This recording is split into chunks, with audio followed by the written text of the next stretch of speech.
کابل ښار کې وسلواله نښته لا هم دوام لري. دغه برید د کابل ښار لومړی حوزې اړوند د سیکانو پر یو درمسال باندې شوی دی. نریندرا سنگ خالصه په ولسي جرګه کې د اهل هنودو استازی سره د ټلیفون پر لیکه دی. له دې څخه به جزئیات واخلو. په خیر راغلی خالصه صاحب، او د دغه پیښې جزئیات راته راکړئ.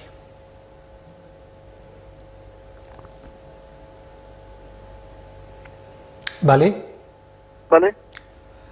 خالصه صاحب، که زما غږ اورئ نو د دغه برید په تړاو جزئیات راکړئ چې نن دقیقاً څه وخت دغه برید شوی دی او په څه ډول یو حالت کې رامنځته شوی. نه پوهېږو وروره، د افغانستان بدبختي همدا دی او سهار شپږ اوه بجې انتیاران درمسال کې ننوتي دي او تقریبا 1.5 کسانو پورې هغې په خپل ګروګان نیولي دي.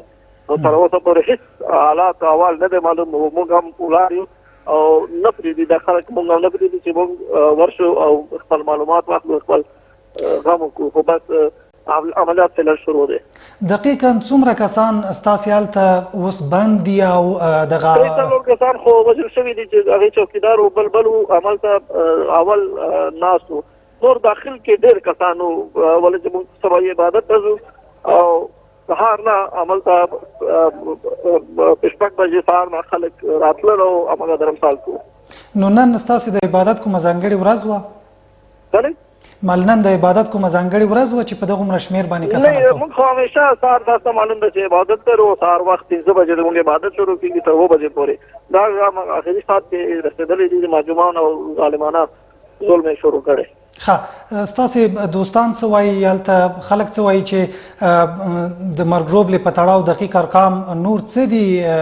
څومره کسان وژل شوي دي؟ هېڅ نه معلومېږي دقیقاً تر اوسه پورې امال نه ده معلوم. تقریبا 1.5 کسان هملته دي داخل د درمسال. دغه سیمه کې څومره کسان اوسېږي او له دې وړاندې کوم داسې خبرداری هېڅ نه معلومېږي صاحب، هېڅ نه شو ویلی. ولې چې موږ خپل هم نه امنیتي کسان نه پرېږدي چې موږ ورشو او موږ هم همدلته انتظار باسو. د دغې پیښې نه وړاندې کوم خبرداری اهل هنودو ته داسې و چې کوم برید به پرې کېږي؟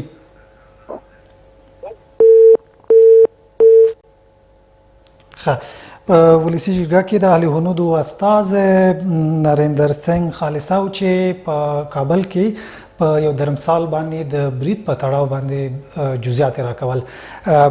د ده په خبرو کې تاسې واورېدل چې 3 هغه ساتونکي د درمسال وژل شوي دي او د 300 په شاوخوا کسان چې زموږ همکارانو معلومات کړي په دغه درمسال کې برمته دي. دوی د عبادت پر مهال و چې له 4 تر 6 بریدګر ورننوتي دي او لا هم تر اوسه هلته جګړه روانه ده.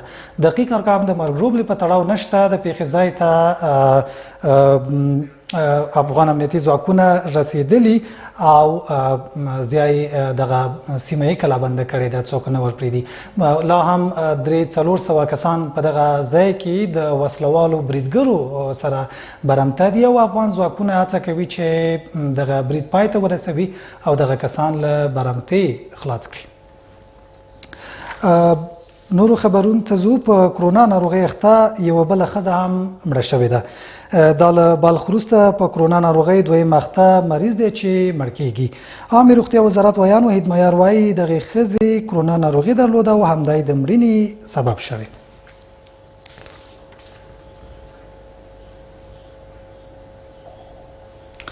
روغتیا وزارت خبرداری ورکړ که افغانستان کې خلک جدي تدابیر ونه نیسي د کرونا له کبله 80 سلنه خلک په دې ناروغۍ اخته کېدای شي. د روغتیا وزارت اټکل ښیي که په دومره شمېره خلک په کرونا اخته شي 160,000 به مړه شي. روغتیا وزارت د طالبانو د هغه اقدام هرکلی کړی چې روغتیا پالانو ته خپلو سیمو کې د دې ناروغۍ د مخنیوي په خاطر اجازه ورکوي. له دې سره ولسمشر غني په یو پیغام کې له طالبانو غوښتي چې د کرونا وایرس د مخنیوي له خاطره دې ورباندې